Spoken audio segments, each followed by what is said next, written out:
Amigos televidentes, continuamos con la presentación de su programa Orientación Tributaria, hoy con el tema Impacto de la Ley 3223 sobre factura electrónica en las medianas empresas y en el sector informal, con la participación del licenciado Santos Acosta, miembro de la Comisión Central de la Fuerza del Pueblo y precandidato a senador por la provincia de Bauruco.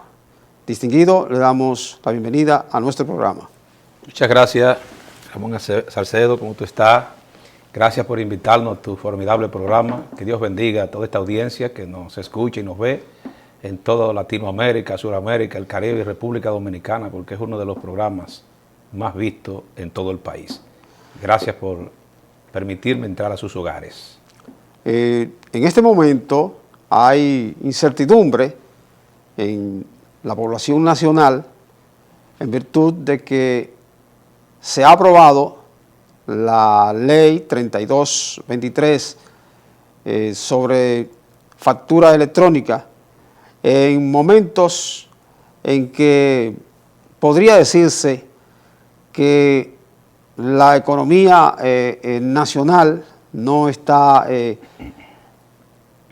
como se dice, boyante, no está en su mejor momento, y la población que se dedica a las actividades comerciales en las diferentes áreas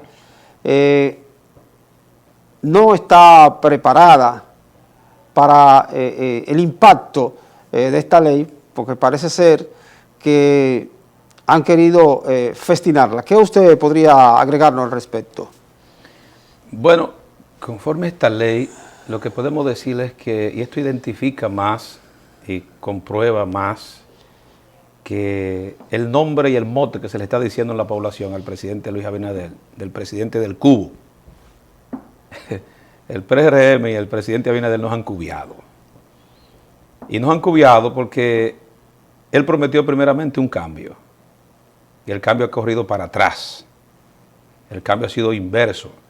El cambio ha sido en desfavor del pueblo dominicano, porque anteriormente la gente comía, ahora no come.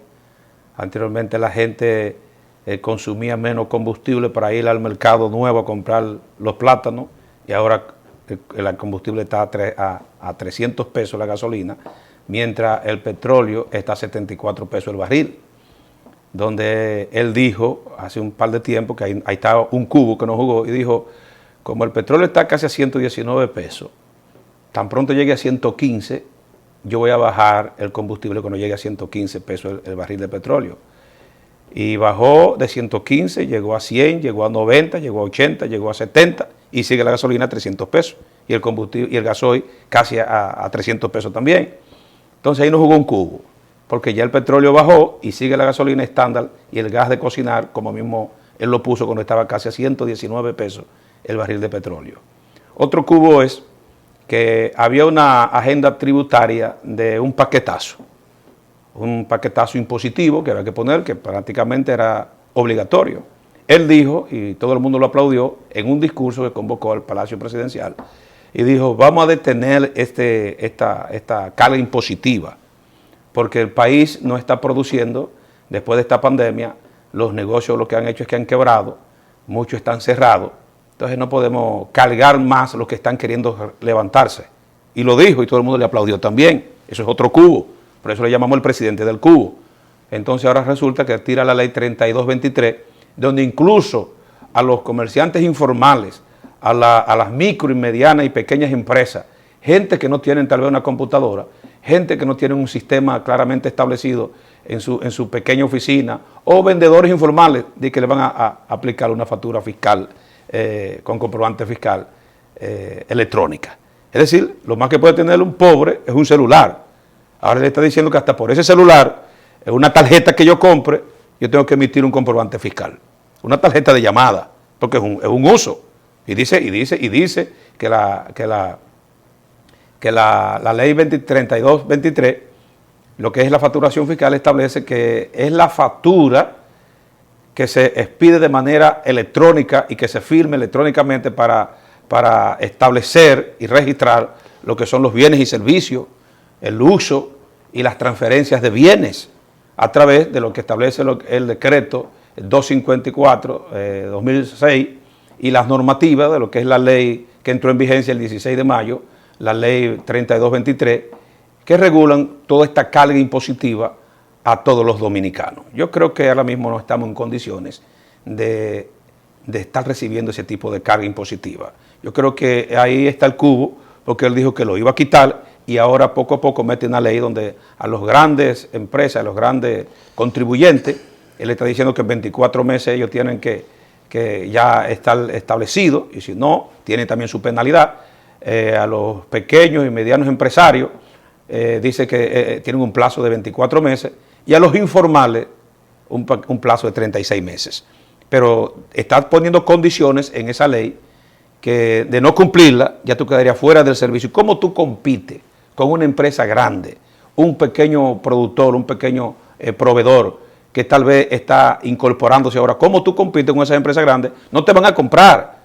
O sea, aquí no se va a comprar nada de lo que produce la gente de manera informal, porque ahora hay una ley que para poder comprar a un pobre, para poder comprar un plátano a una gente en Bauruco, tú tienes que emitir una factura a la empresa que te la compre. Pero a lo mejor tú no tienes ni los instrumentos, ni la capacidad, ni los medios establecidos para hacerlo. Yo creo que además de esa ley, si él tuviera buena fe, debieron el Estado proveerle a todos los seres vivientes en el país, porque a todo el mundo está obligado. Tú vas a comprar un jugo allí, tú tienes que emitir una factura fiscal y firmarla. Quizás, pienso de manera particular, que no es una cuestión de mala fe. La posibilidad puede ser que, como en otros países se han estado implementando, y aquí se copia todo, ¿verdad? Sin analizar, sin hacer el debido análisis, los estudios. Se trata simplemente de implementar lo que otro está haciendo, porque somos copistas. Entonces, es posible que sea eso, o tal vez, una segunda posibilidad, que un organismo internacional está exigiendo que el país se ponga a tono y a la carrera se esté tratando de implementar los efectos de la ley 3223. No me atrevo a acusar al gobierno de mala fe ni al propio Ejecutivo de la Nación. Es posible que sea uno de esos dos elementos que esté primando. Bueno, lo que pasa es que no es cuestión de mala fe, es cuestión de una carga impositiva. Y en un país donde las personas dominicanas hemos perdido el medio adquisitivo. Y ahora no hay más miseria que antes. Hay más miseria que antes, hay más escasez. La gente tiene menos posibilidad de comer, la gente tiene menos posibilidad de caminar, la gente tiene menos posibilidad de ir al trabajo, tiene menos poder adquisitivo. Y cuando la gente tiene menos poder adquisitivo, se aumenta la miseria, viene la desesperación, aumenta la delincuencia, aumenta la inseguridad. ¿Qué es lo que está provocando? ¿Cómo tú me dices a mí que un niño, un joven que venda pastel en una esquina le vamos a poner impuestos? O sea, hay que buscarle un mecanismo de cómo legalizarlo, de cómo establecerlo, pero con una situación de un asunto impositivo, de que para él venderme ese pastel, yo tengo que comprarle un pastel y tengo que emitir una factura, porque lo que está estableciendo ahí son los informales. Sí, hay una cuestión, y el elemento es el siguiente. Muchas veces quienes tienen a cargo la implementación de determinada ley no son técnicos. No son técnicos, exactamente. Y en el propio Congreso Nacional se festinan proyectos porque lamentablemente... Porque lo mandó el gobierno. Lamentablemente, ellos son parte de ese gobierno y tienen que levantar la mano. Personas que no saben ni un pepino de determinados asuntos, sí, son legisladores. Y encima de eso, tienen cierto presupuesto para contratar personal calificado y asesores, y no lo hacen, desvían los fondos. Entonces, entiendo de manera particular que los legisladores debieron asesorarse correctamente y con un equipo técnico y quienes están llamados a implementar la ley en cuestión, debe estructurar un equipo técnico altamente calificado, porque eso es el problema.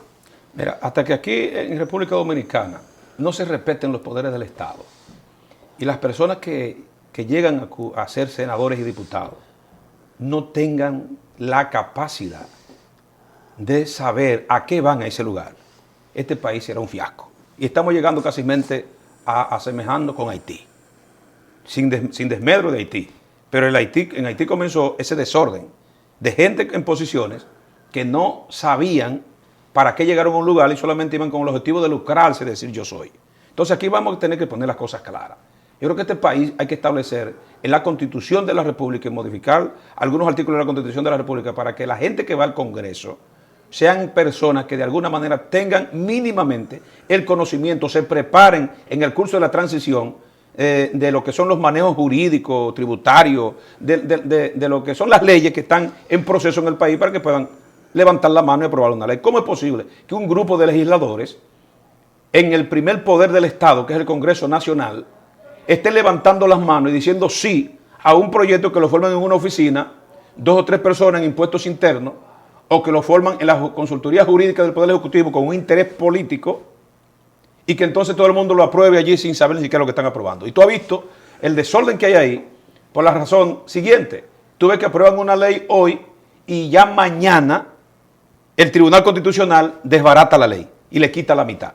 Entonces yo le pregunto, ¿y por qué tiene que provocar que una ley que se apruebe hoy, sea tributaria, sea legal, sea jurídica, sea económica, sea de cualquier naturaleza, a los pocos días, tan pronto entre en vigencia, sea electoral, tan pronto entre en vigencia, el Tribunal o la Constitucional o la Suprema Corte de Justicia tiene que descuartizar la ley porque los legisladores no tuvieron la capacidad ni siquiera de reconocer cuáles son los estamentos y los parámetros constitucionales para ajustar una ley que no choque con la Constitución, que es la madre de las leyes. Entonces aquí hay un desorden, en este país hay un desorden, y entonces cuando hay un gobierno que no tiene experiencia de Estado, que también tiene la mente solamente en lo que es el manejo de una empresa, en buscar dinero, en tener planificación personal, no social, no global, no en beneficio del país, porque nunca han sido pobres, nunca se han montado en un carro público, nunca se han comido un pastel en la calle, nunca han cogido un guineo maduro donde una vecina que lo tenga guindando frente a su casa para poder comer, no han pasado trabajo nunca, entonces quieren gobernar. Entonces yo considero que la política debe ser para políticos, gente probada políticamente, no para comerciantes, porque el problema es que estos comerciantes están haciendo del país un comercio. Y el país no es un comercio. El país, República Dominicana, es un país de todos, donde todos tenemos derecho. Yo te puedo decir algunas anotaciones que saqué aquí. Por ejemplo, yo saqué algunas anotaciones aquí. Por ejemplo, para tratar sobre la ley, para que tú veas. ¿Qué debe hacer para tú poder facturar electrónicamente? Los requisitos de la Dirección General de Impuestos Internos. Los requisitos que exige para tú poder emitir una factura electrónica. Primero, dice que debe cumplir con los siguientes requisitos. Tener el Registro Nacional de Contribuyente RNC, es lo primero. Estar registrado como contribuyente con obligaciones tributarias a su cargo. Oye, es una carga.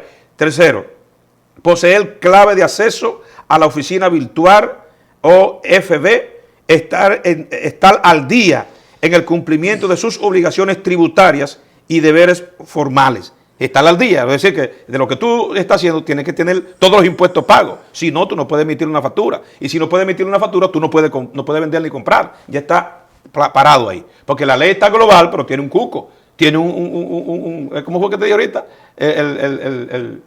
¿Cómo fue que te dije ahorita? La primera calificación que yo te dije es como estamos hablando que el presidente... bueno, que envuelvan a la gente y lo engañan. Que envuelven a la gente, sí. Sí, lo engañan. Y entonces es como un engaño, por no decir el engaño, pero nosotros decimos del cubo, le juegan un cubo, te dicen una cosa general y entonces después te meten lo otro. Mira lo que está metido en esta ley. Y yo te apunté esto aquí para que la gente sepa. Dice, completar el formulario de solicitud de autorización FI F016. Dice también disponer de certificado digital para procesos tributarios emitido por una de las prestadoras de servicio de confianza autorizada por el Indotel. Ahí hay un negocio entre ellos ya. Hay alguien que está buscando unos cuartos ahí. Oye, sí, está interesante. Déjame terminar. Sí. Hay una gente que está buscando unos cuartos ahí. Correcto. Óyete esto. Cumplir con las exigencias técnicas que Impuestos Internos disponga. Lo que ellos pueden seguir poniendo a través de esta ley que ya está autorizado. Tú no te imaginas cuántas cosas le van a caer encima a uno con esta ley. Tener un software especializado que permita la elaboración, emisión y uso de la factura de la factura fiscal electrónica. Yo te pregunto, ¿qué software va a tener una mujer que venda comida en un comedor? Esa gente que está enfrente del Palacio de Justicia allí, que nosotros vamos y comemos en ese comedor. ¿Dónde está el software que va a tener esa pobre mujer ahí, que nos vende la comida a los abogados cuando salimos del tribunal? Es que salimos en una media hora de receso y vamos a comer y no podemos ir a la casa y tenemos que comer rápido. Y hay unos comedores ahí, tú vas y comes. ¿Qué va a tener? ¿Qué software va a tener esa mujer? Le están poniendo la vida imposible a esa mujer, sí, que no puede vender. Está en cumplimiento con las disposiciones de la norma general 6/2018 sobre comprobantes fiscales. Aprobar de manera satisfactoria el proceso de certificación a los fines de inicio de emisión de las certificaciones fiscales electrónicas. Entonces yo te pregunto, con ese tipo de pasos que están dentro de la ley y que la gente no lo conoce, la ley 32/23, pero léela. No, exacto. Lee la ley. Cuando tú ves la ley y te dicen, no, porque vamos a regularizar. No es regularizar. Tú estás poniendo una carga impositiva, de aquella carga impositiva que paró Abinader, que ahí fue que nos jugaste el cubo, y nos dijiste, dejen eso sin efecto. Okay, y le echó para atrás, ahora no la metió por aquí. Esto está sumamente interesante. Nosotros vamos a continuar en el próximo segmento. Amigos televidentes, nos vamos a unos cortes comerciales y en breve volvemos.